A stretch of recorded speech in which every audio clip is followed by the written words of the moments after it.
He thought he had found the one. A woman kind, elegant, quiet. A love that came into his life like a storm and settled with the calm of certainty. They married in the spring. A small ceremony. Smiles exchanged. Promises made. To those watching, it was a perfect union. But something about her past never quite added up. Questions answered with silence. Dates that didn't align. Family she never spoke about. He trusted her anyway. Until a single piece of paper changed everything. Medical records that revealed a truth too devastating to ignore. She had once been pregnant. The child never born. The father of that unborn child? His own. His father. The betrayal wasn't just between husband and wife. It reached into bloodlines. It shattered identity. And in the months that followed, love turned to resentment. Resentment into rage. And rage into something far more violent. What happened in that house would leave the nation horrified. A dismembered body. A shattered family. And a murder that left everyone asking the same question. How much truth can the human mind endure before it breaks? Please don't forget to like, comment, and subscribe to this channel as this story unfolds. His name was Elijah Morrow. 32 years old. Reserved. The kind of man who spoke rarely, but when he did, people listened. He worked as a freelance mechanic in a small town just outside Charleston. Known for being dependable. Quiet.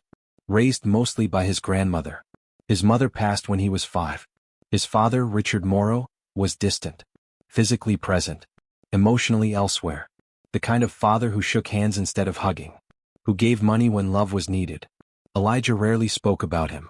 And when he did, it was short. Flat. He's just a man, he once told a friend. Then came Maria. 28.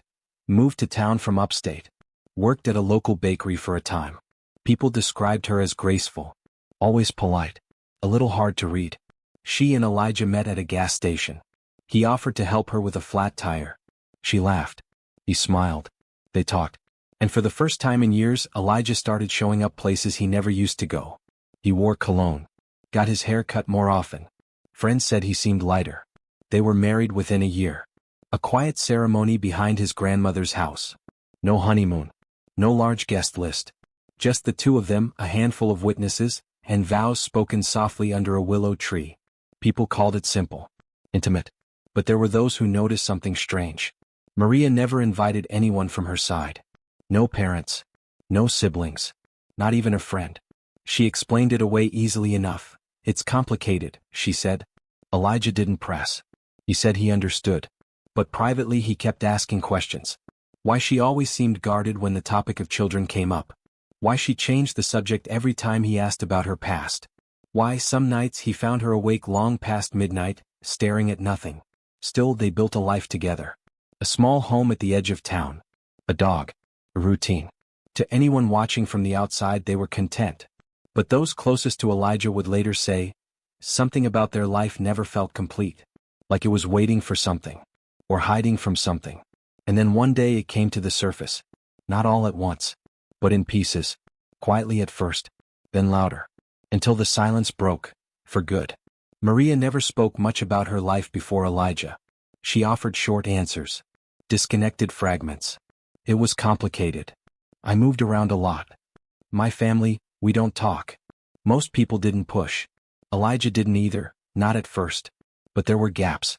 Things that didn't make sense. A high school diploma with no listed school. A change in her legal surname only a few years before they met.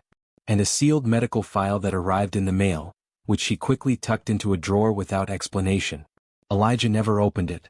But he remembered the way her hands shook when she touched the envelope. There were nights she'd go quiet for hours. Sitting at the kitchen table. No book, no phone, just staring at the floor. Elijah would ask if everything was okay. She always said yes. But she never asked about having children. Never brought up the idea.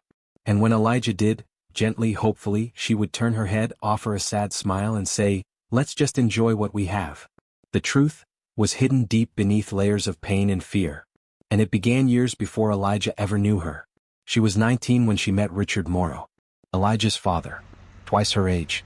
Charismatic. Powerful. The kind of man who knew how to command a room, and how to manipulate anyone in it. Maria was working as a part-time office assistant at the time. Just out of school. He was a client. Wealthy. Demanding. At first it was friendly. Then flirtatious. And soon controlling. He promised her opportunities. He gave her expensive gifts, told her she was special, that no one had ever made him feel the way she did. He never told her he had a son. The relationship was secret, always hidden, always quiet. It lasted less than a year. And then came the pregnancy. Unplanned, unwanted. Richard insisted on ending it. He made the appointment, paid in cash, told her if she ever spoke about it, he would ruin her. Maria went through with the abortion, alone. The procedure did not go as expected. Complications followed, internal bleeding, infection. A second surgery was needed. Afterward, doctors told her the damage was permanent. She would never carry children. She disappeared from that town shortly after. Changed her name. Cut ties. She never told another soul. Not even Elijah. Years passed. She worked small jobs. Moved from city to city. And then, by chance, she met the son of the man who had nearly destroyed her. Whether she knew at first who Elijah was, we may never know. But what began between them became real. And for the first time since everything had been taken from her, Maria found a sense of peace. She thought the past had been buried deep enough. That time had taken care of the worst of it. But time doesn't erase everything. It only delays the consequences. And the closer she got to Elijah, the closer the truth came to the surface. A forgotten name on an old legal document. A photograph in Richard's study. Elijah as a boy standing next to the man Maria once knew too intimately. A voice. A gesture. A laugh. Things she thought she'd forgotten. Things that came flooding back. She tried to keep it hidden. She avoided his father at family gatherings. She told Elijah she was uncomfortable around him without saying why. But secrets are like cracks in a foundation. They grow silently until the structure gives way. Elijah had questions. About her fear. Her sadness. The missing years. And eventually he would find answers. But the cost of knowing would be higher than anyone could have imagined. The past doesn't disappear. It waits. And when it returns, it rarely asks for permission. Started with something small. A folded piece of paper tucked inside an old filing cabinet. Elijah wasn't looking for secrets. He was looking for insurance records. But what he found was a copy of a surgical report. Maria's name at the top. A date that didn't match anything he knew. And words that stopped him cold. Postoperative complications resulting in permanent infertility. He stared at the page for a long time. Then read it again. And again. He didn't ask her that night. Or the night after. Instead he sat in the garage after dark. Lights off. Engine running. Not going anywhere. Just thinking. What had she kept from him? Why had she never told him she couldn't have children? Was it shame? Fear? Or something else entirely? Over the next few weeks he became quiet. Watchful. Conversations turned short. Touches stopped. His mind filled the gaps with questions he couldn't silence. And then came the photograph. Richard had invited them over for dinner. A rare thing. He was never warm, but lately he had been different, softer, curious. He asked Maria more questions than usual. Asked about her past, her family, her childhood. Elijah noticed how tense she became. Her smile too forced. Her answers too polished. After dinner, Elijah helped clean the kitchen. Maria excused herself to the car. And while drying a plate, he glanced toward his father's study. A door left slightly open. A frame on the desk inside. He walked in. Picked it up. A younger version of his father, standing next to a woman. The woman's face turned slightly away. Faded by time. But there was something familiar about the curve of her jaw. The slope of her shoulder.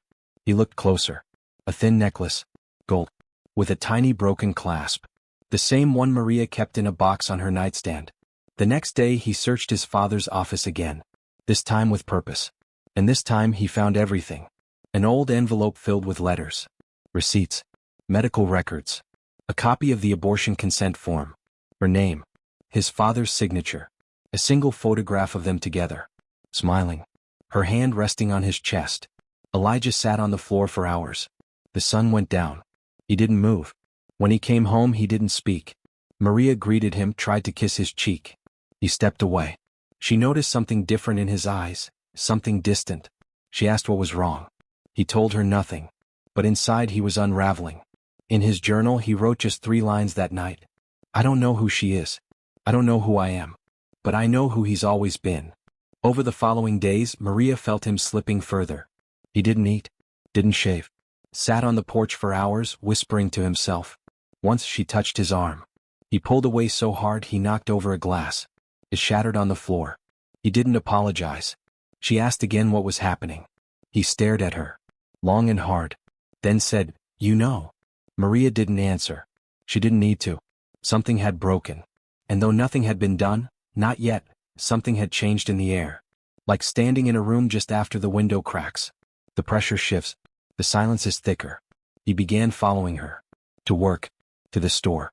To the library. Not saying anything. Just watching. She started sleeping in the guest room. Locked the door. Began writing letters. Tearing them up. Writing again. And then, one morning she was gone. No note. No bag packed. No signs of struggle. Just a mug of cold coffee still sitting on the table. Her coat on the hook. Her phone left charging by the bed.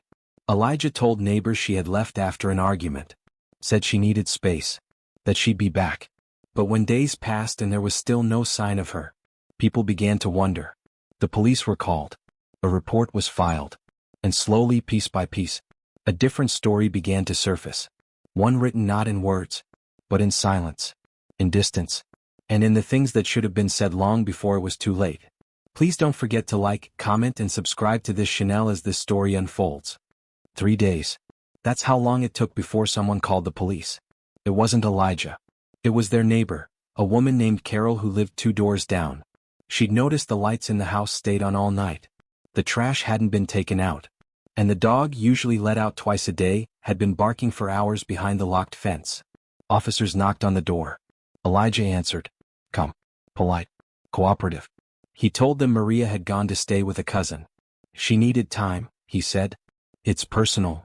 The officers filed a report and left. But something about the way he stood, perfectly still, hands by his sides, eyes too focused, stayed with them. When they followed up the next day, they asked for contact information for the cousin.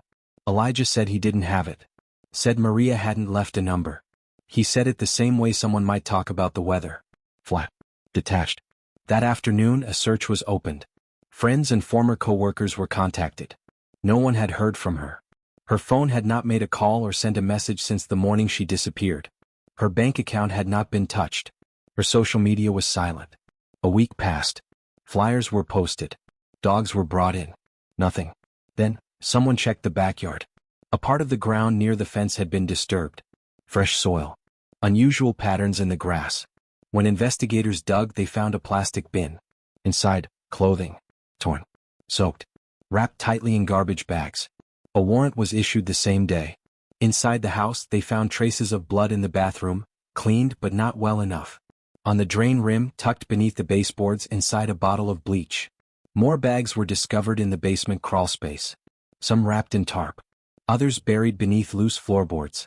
Inside them were pieces. Small, segmented, deliberate. Flesh, bone, muscle.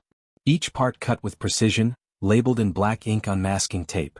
One investigator would later describe it as methodical to the point of madness. Maria had not simply been killed. She had been disassembled. A head was found in a sealed container beneath the stairs. The expression, frozen. Eyes open. Mouth slightly parted. Not all of her was recovered. Several pieces were never found. Elijah was arrested that night. He did not resist. He did not speak.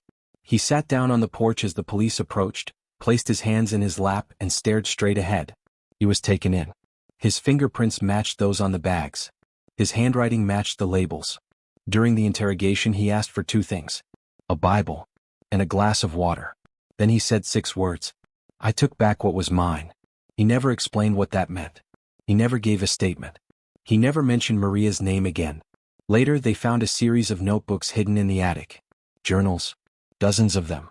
Each filled with pages of writing, incoherent, rambling, angry. Drawings of body parts. Diagrams of human anatomy. And one line repeated over and over. The truth ruins everything it touches. The 911 call was never made. No cries for help. No panicked confession. Only silence. And a house that had become a grave. The town would never forget it. The case was on every screen, every front page. Not just because of what he did, but because of who it involved. A woman who once loved a father. A man who married her without knowing. And a truth so unbearable. He chose to erase it with his own hands. Ambient rumble fades. Distant thunder rolls. Then quiet. But the pieces didn't disappear. They were found. Counted. laid out on cold metal tables. And the question that echoed louder than any headline wasn't how, but why. The arrest was national news within 24 hours. Husband dismembers wife after discovering her affair with his father. No matter the channel, the photo was the same. Elijah being led out of the house, his hands cuffed, his head down. Unshaven. Well, unreadable. Behind him, a property sealed in crime tape and a town that had no words. The courtroom overflowed. Reporters flew in from across the country. Former classmates, co-workers, strangers from neighboring towns, all lined up just to catch a glimpse. Everyone wanted to understand how it had come to this. But the answer never came easily. The prosecution laid out the timeline in grim detail. Maria's disappearance. The blood. The body. The journal entries. The labeled parts. They described it as a crime of deliberation, not of passion but of planning. He knew what he was doing, the state argued. He made choices. Repeatedly. Methodically. They showed photos. Diagrams. One juror reportedly wept during the fourth day of testimony. Then came the defense. Their case didn't rest on denying what Elijah had done. There was no denying it. Instead they focused on why. They called it emotional collapse. Described his mind as a cracked structure, long damaged by paternal neglect, trauma, and grief. They brought in psychologists. One testified that Elijah exhibited dissociative patterns. That when the truth about Maria's past came out, especially its entanglement with his father, his sense of identity fractured. He wasn't just betrayed by a wife, the defense argued. He was betrayed by the only blood he had left. They painted a picture of a man raised on silence, taught to suppress emotion. A child who grew up in the shadow of a cold father and later, unknowingly married someone connected to his deepest wound. The prosecution fought back. Many people are hurt, they said. Few dismember the person they loved. The jury was silent, expressionless. They watched as the final piece of evidence was presented. A voice recording. A prison interview, brief, unnerving. Elijah's voice quiet. Hollow. He was asked if he regretted what he did. He paused, then answered, I regret who I became. But I don't regret knowing. It was the last thing he said publicly. Outside, the media spun it every way they could. Was he a broken man pushed past the brink? Or a calculated murderer hiding behind emotional chaos? Talk shows speculated. Podcasts dissected. Online forums debated every photograph, every detail, every look exchanged in court. Maria's face was everywhere. Smiling in photos from better times. Crying in a blurry frame from a neighbor's doorbell camera. Frozen forever in fragments. Her family gave one statement. A written letter read aloud through tears. She carried a pain none of us knew. And she was punished for surviving it. The trial lasted 19 days. The jury deliberated for just under 4 hours. Elijah was found guilty. First-degree murder. Mutilation of a corpse. Concealment. The sentence, life without parole. As the verdict was read, he looked up for the first time in days. Not at the judge. Not at the jury. But at his father, seated in the back of the courtroom. Their eyes met for less than a second. Neither of them moved. Then Elijah was taken away. And Richard Morrow stood up and walked out. Without a word. The courtroom emptied. And life moved on, but not quite the same. Elijah's sentence was final. Life without the chance of parole.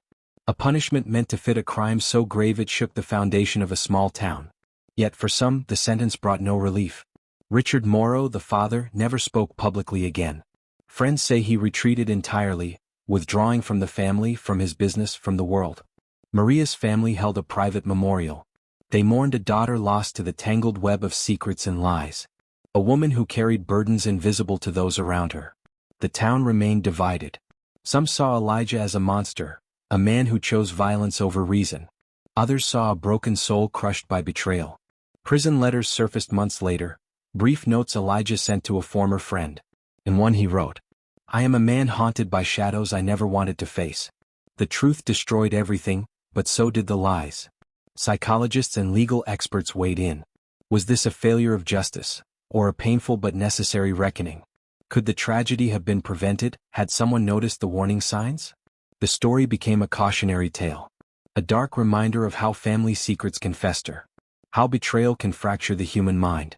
And how love can sometimes turn into something unrecognizable. For Maria and Elijah, the past was a relentless tide. No matter how deeply they tried to bury it, it returned, reshaped, devastating, unstoppable. The truth had come at a cost too high for any of them to bear. And as the years pass, the question lingers in the silence. When does the damage of hidden pain become too much to survive? When does obsession cross the line into destruction? The answers are not simple, nor are they comforting. But one thing remains clear.